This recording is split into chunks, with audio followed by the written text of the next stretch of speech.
সাধারণ মানুষ বিভ্রান্ত হচ্ছে এসআর নিয়ে।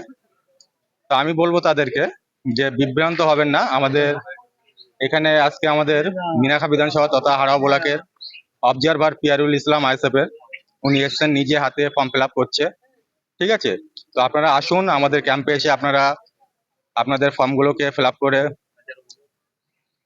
করুন। ঠিক আছে, তো আর বিভ্রান্তি হবেন না। ঠিক আছে, শাসক দল যেটা আপনাদের ভুলভাল বোঝাচ্ছে যে এসআর ফর্ম নিয়ে গেলে তারা ভোটার লিস্টে বাদ যাবে, এসব নিয়ে কিছু বিভ্রান্ত হবেন না। ঠিক আছে, বাট আমরা আইএসএফ থেকে আমরা একটা ক্যাম্প খুলেছি, সে ক্যাম্পে আসুন, আপনাদের সমাধান আমরা করে দেবো।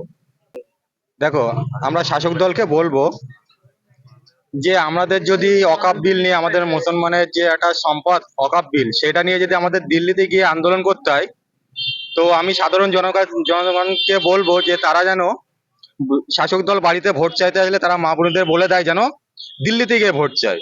ঠিক আছে, কারণ ঠিক আছে, যেরকম ইফতার পার্টিতে বসে মুসলমানদের আমি ভালোবাসি, মুসলমানদের আমি এই করি, ঠিক আছে, ওটা ওনার নাটক, ওটা নিয়ে আমি কিছু বলতে চাই না, কারণ ওটার নাটক আমরা দেখে আসছি। ঠিক আছে, বিগত দিন থেকে ওনার নাটক নিয়ে আমরা আর কিছু বলতে চাই না।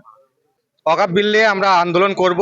ঠিক আছে, আমাদের কেউ রুখতে পারবে না, শাসক দল, কেন্দ্র বা আমরা অলরেডি রেডি। ঠিক আছে, আমরা অল টাইম রেডি। আমরা ওয়াকফ বিল নিয়ে আমরা আন্দোলন করতে